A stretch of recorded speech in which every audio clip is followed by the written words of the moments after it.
And there's one area where Donald's experience could be invaluable and that's closing Guantanamo.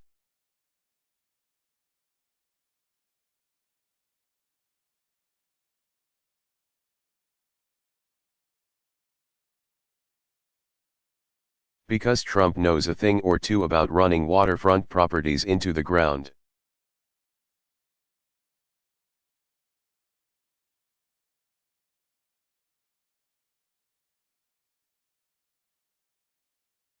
All right, that's probably enough.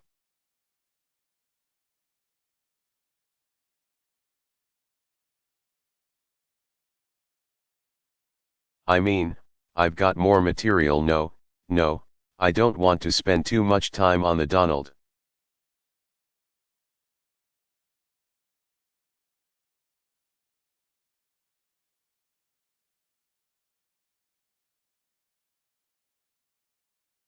Following your lead, I want to show some restraint.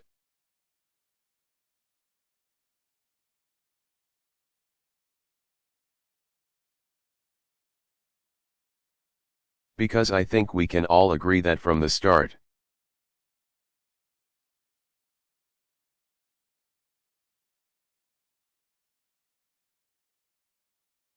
he's gotten the appropriate amount of coverage, befitting the seriousness of his candidacy.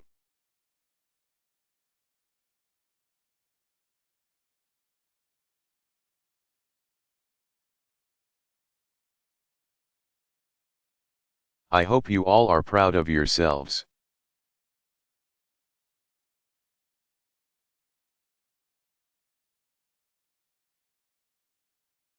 The guy wanted to give his hotel business a boost, and now we're praying that Cleveland makes it through July.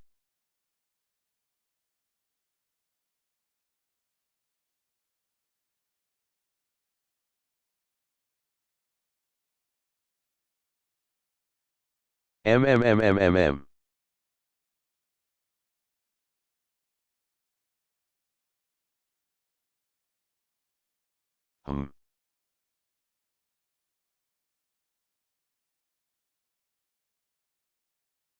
As for me and Michelle, we've decided to stay in D.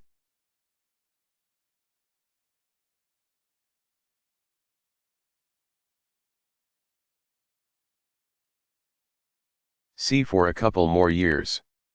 Thank you. This way.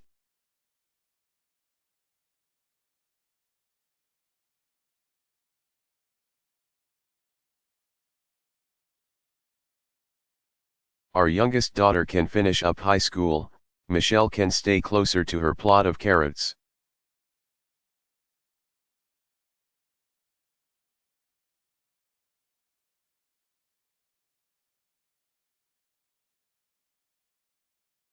She's already making plans to see them every day.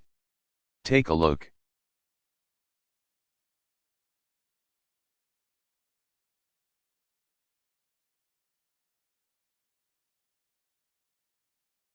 But our decision has actually presented a bit of a dilemma because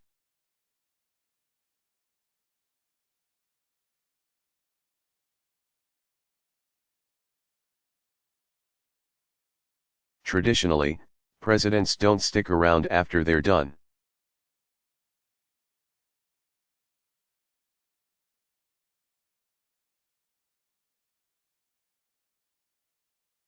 And it's something that I've been brooding about a little bit. Take a look.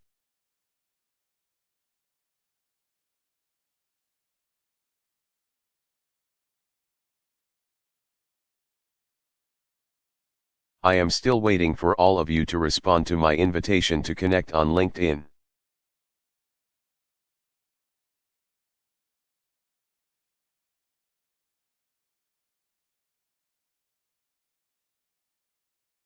But I know you have jobs to do, which is what really brings us here tonight.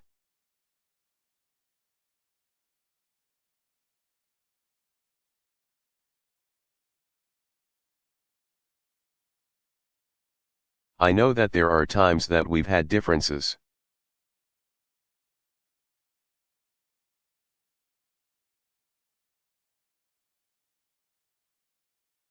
And that's inherent in our institutional roles. It's true of every president and his press corps.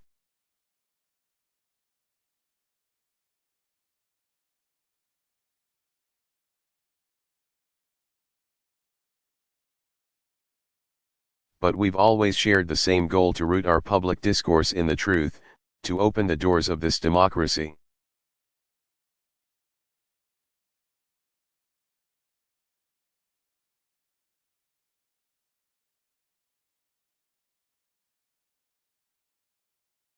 To do whatever we can to make our country and our world more free and more just.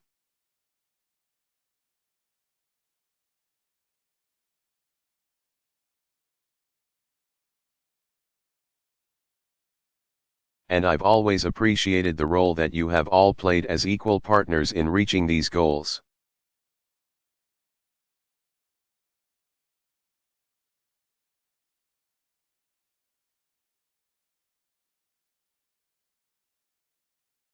And our free press is why we once again recognize the real journalists who uncovered a horrifying,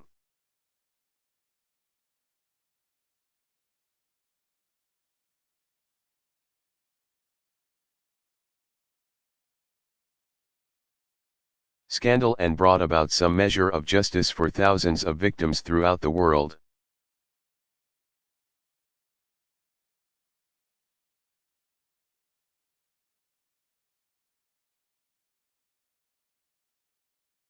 They are here with us tonight: Sasha Pfeiffer,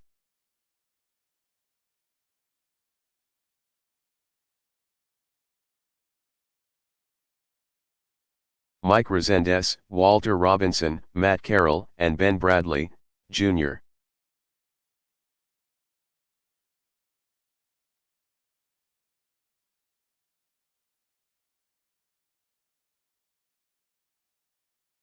Please give them a big round of applause.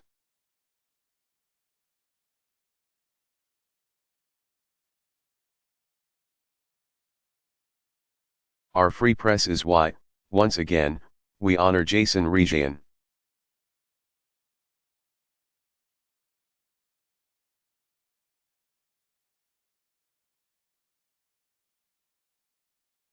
As Carol noted, last time this year,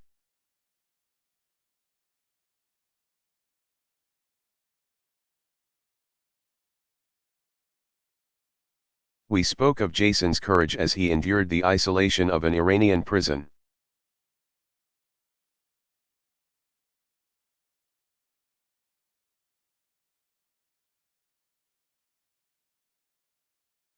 This year, we see that courage in the flesh, and it's a living testament to the very idea of a free press.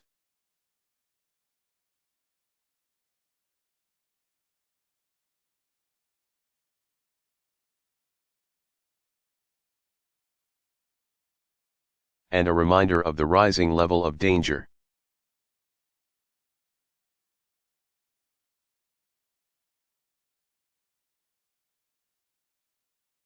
And political intimidation, and physical threats faced by reporters overseas.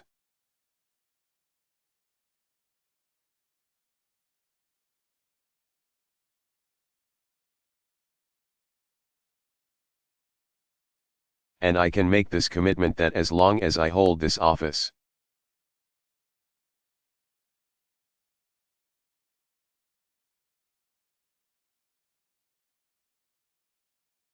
my administration will continue to fight for the release of American journalists held against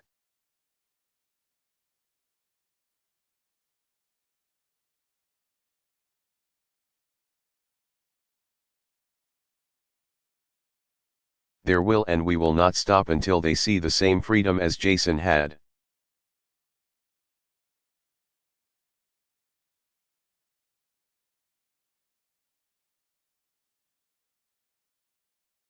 At home and abroad, journalists like all of you engage in the dogged pursuit of informing citizens.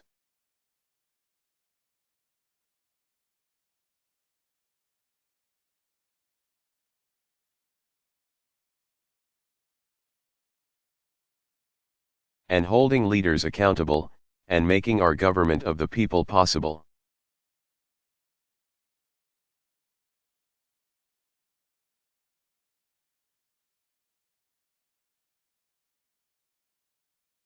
And it's an enormous responsibility.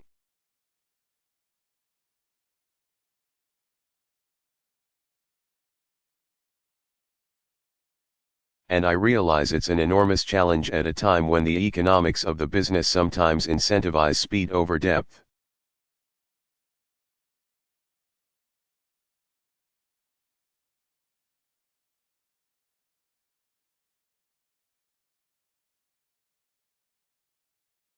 And when controversy and conflict are what most immediately attract readers and viewers.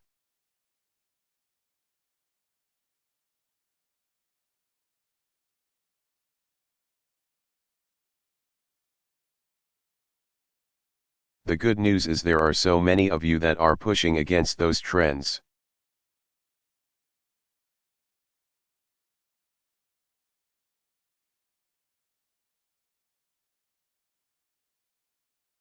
And as a citizen of this great democracy, I am grateful for that.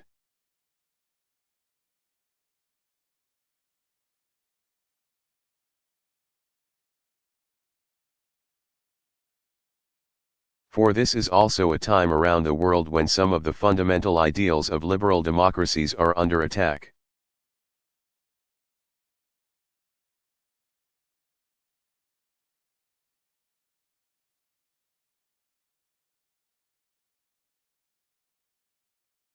And when notions of objectivity, and of a free press, and of facts,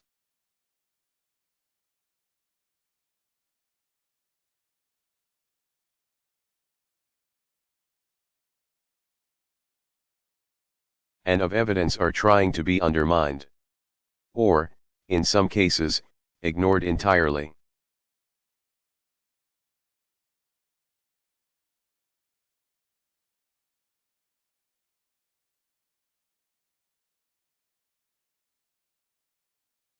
And in such a climate, it's not enough just to give people a megaphone.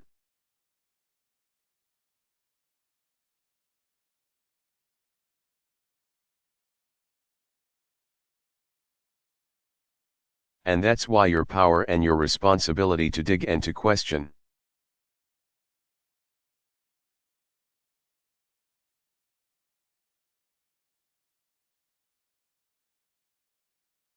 And to counter distortions and untruths is more important than ever.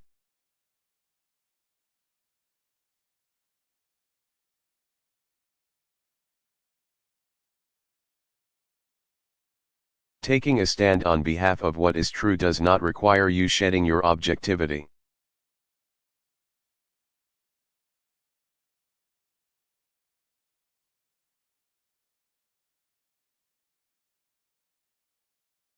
In fact, it is the essence of good journalism.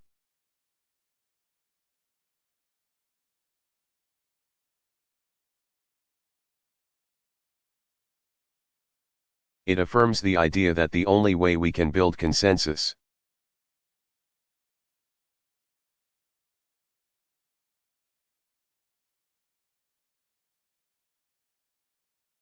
the only way that we can move forward as a country, the only way we can help the world mend itself is by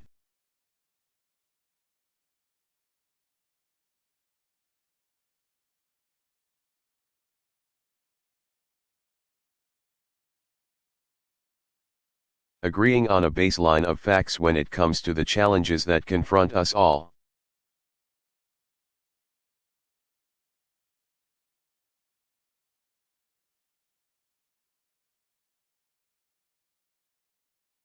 So this night is a testament to all of you who have devoted your lives to that idea.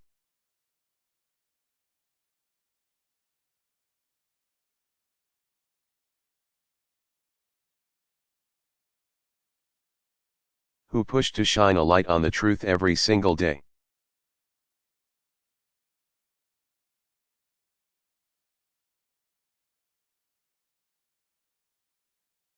So I want to close my final White House Correspondents' Dinner by just saying thank you. I'm very proud of what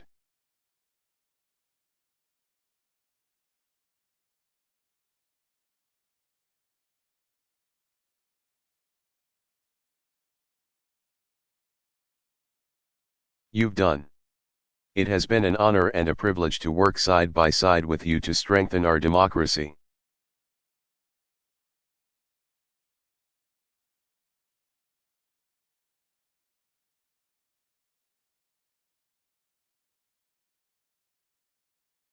And with that, I just have two more words to say: Obama out.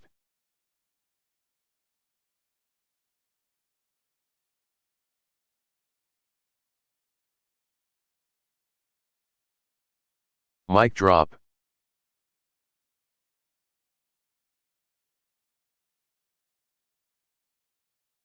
Barack Obama.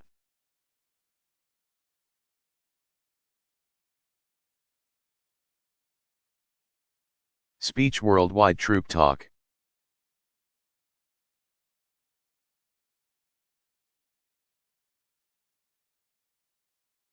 Delivered September 11, 2015, Fort Meade, Maryland.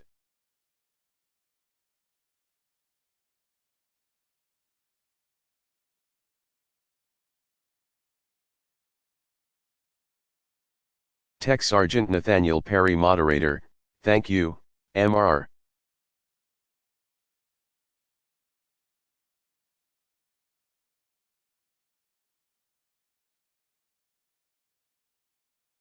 President, for joining us here at the Defense Media Activity.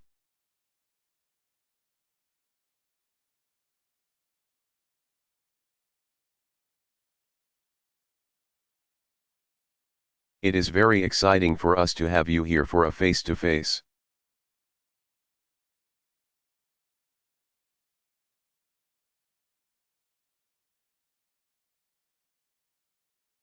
Conversation with U.S. service members. We're very, very pleased to have you.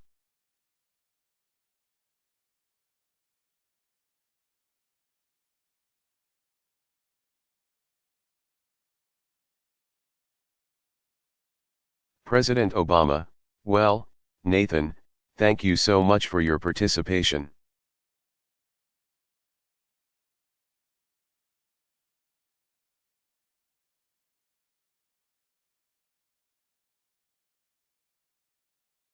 I want to thank everybody who's here in Fort Meade.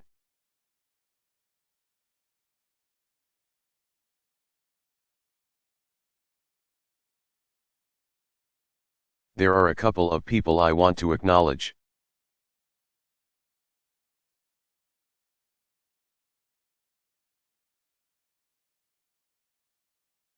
First of all, your garrison commander, Colonel Brian Foley.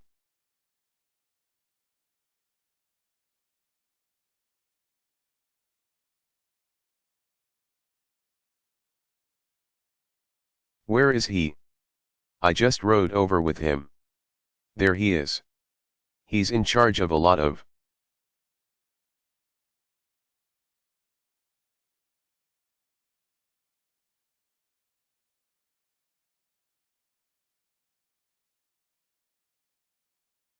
stuff. I was with everything that's going on out of this incredible facility.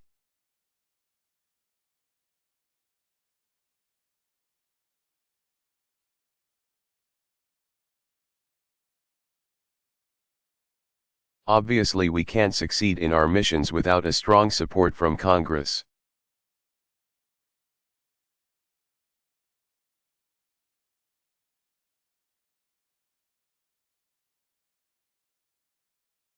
And we've got a congressman here who works very hard on behalf of our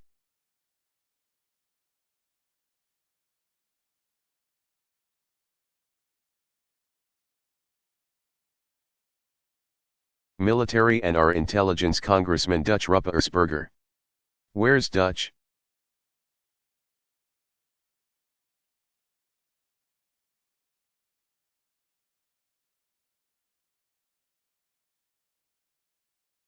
There he is.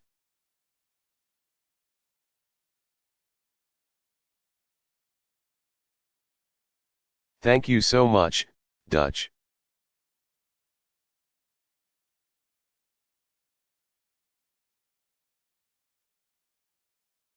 I'm going to be very brief at the front.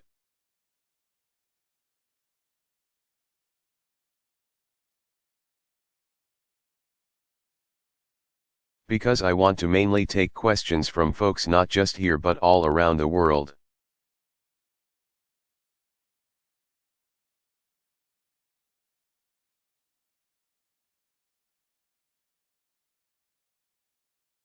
Today is a solemn day.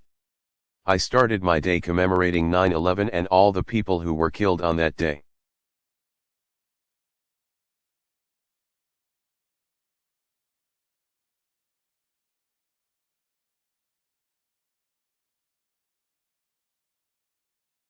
And I've had an opportunity as president to meet with many of the survivors.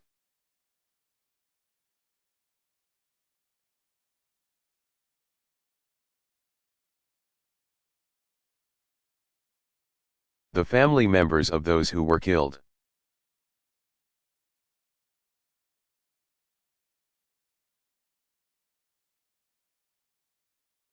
And on this particular day, we are constantly reminded of their loss.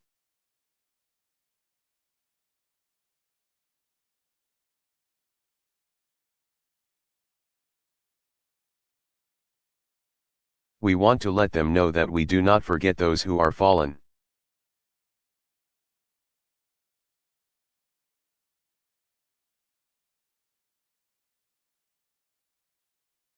We are inspired by the survivors, many of whom still have the scars.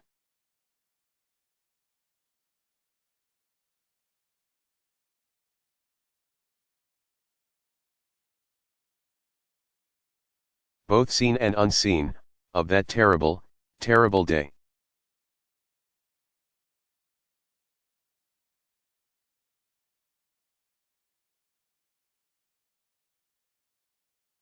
And it's also a good time to remember all the people who have served.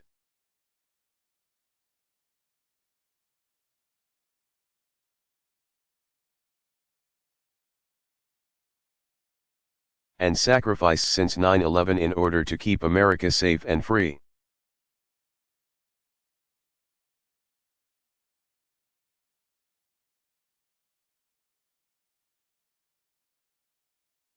We have veterans now from every state in the Union who have served oftentimes in multiple tours.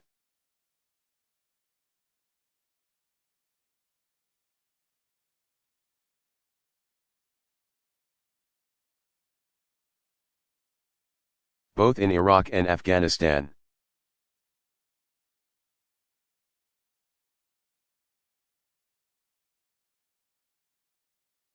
And although we have made enormous strides in degrading the core Al-Qaeda,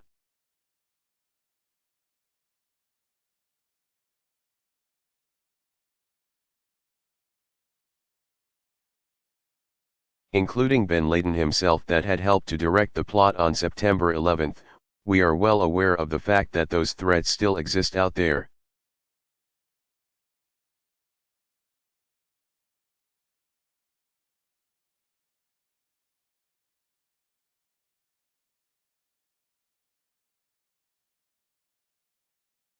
And here at Fort Meade, we do some of the most important work in helping to coordinate our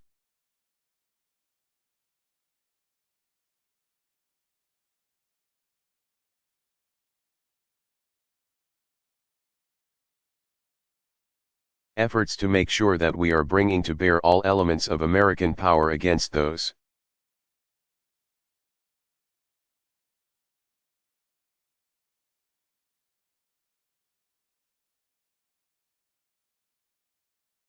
who would try to do us harm here in the homeland or overseas, or would threaten our allies.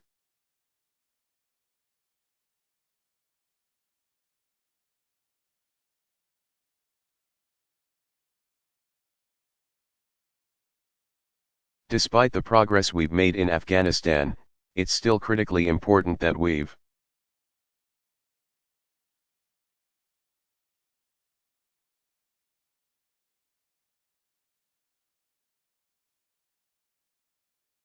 got thousands of trainers and advisors who are supporting the Afghan military efforts there.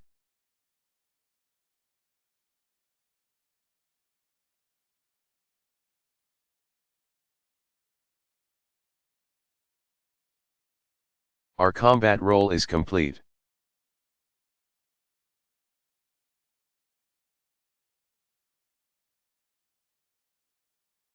but we still have to make sure that they are getting the kind of help and assistance that they need.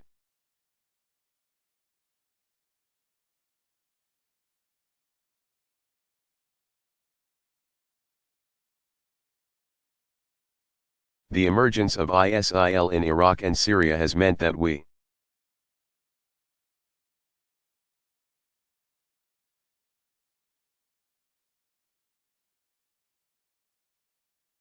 have to be present, and we are pounding them every single day.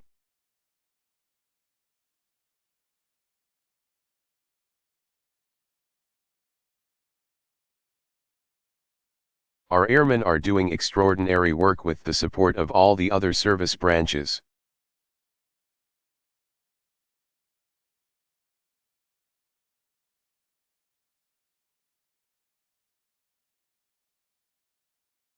And we're providing training and assistance and support to the Iraqi security forces.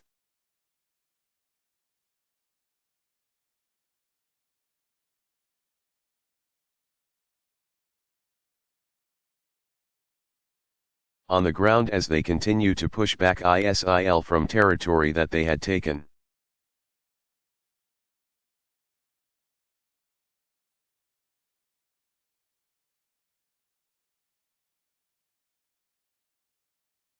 But both in Iraq and in Syria, in Afghanistan, in North Africa, what we're very clear about is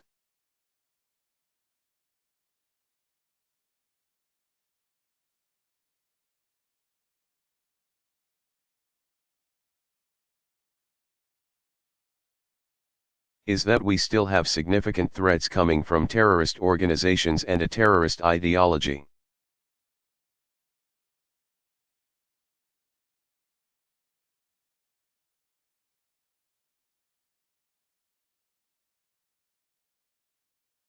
We also have the traditional threats that our military has to be prepared for from a new Pacific.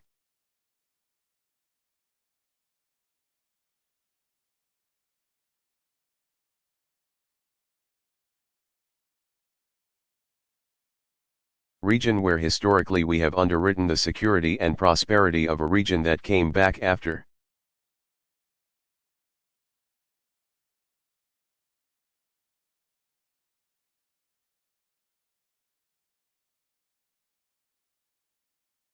World War II, and where we have tremendous alliances to Europe and our role as the cornerstone of NATO.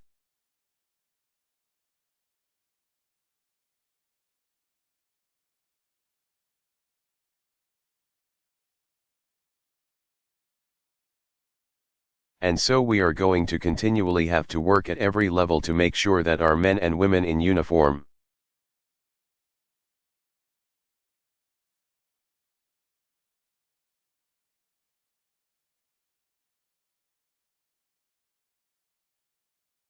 are provided the strategy they need to succeed, the resources they need to succeed, the equipment, the training.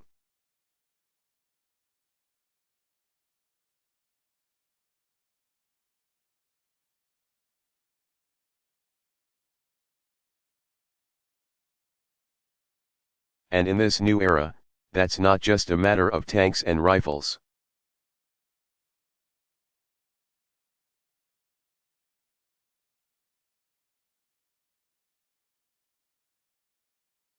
As everybody I think here is aware, especially here at Fort Meade.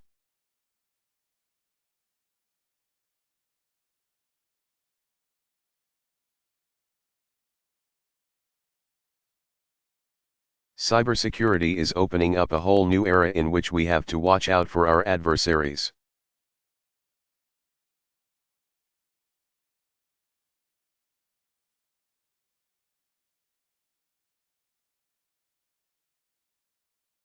So on September 11th, I thought it was particularly appropriate for me to be able to address you directly.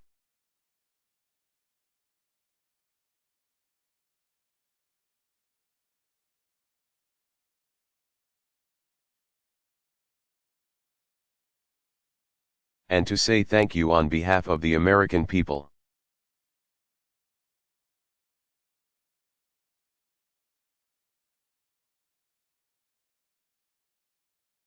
When I look out in this audience and when I think about all the members of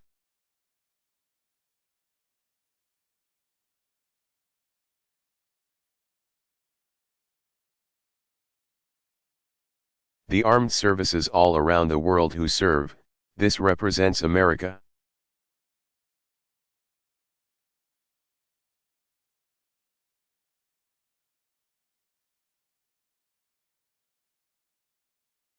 You've got people of every race, religion, faith, every region of the country.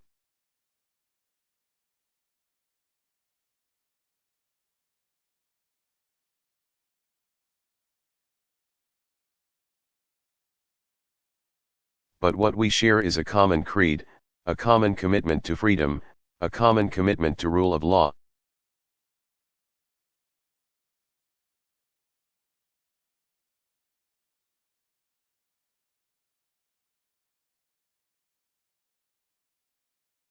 A common belief that America is an indispensable force for good around the world.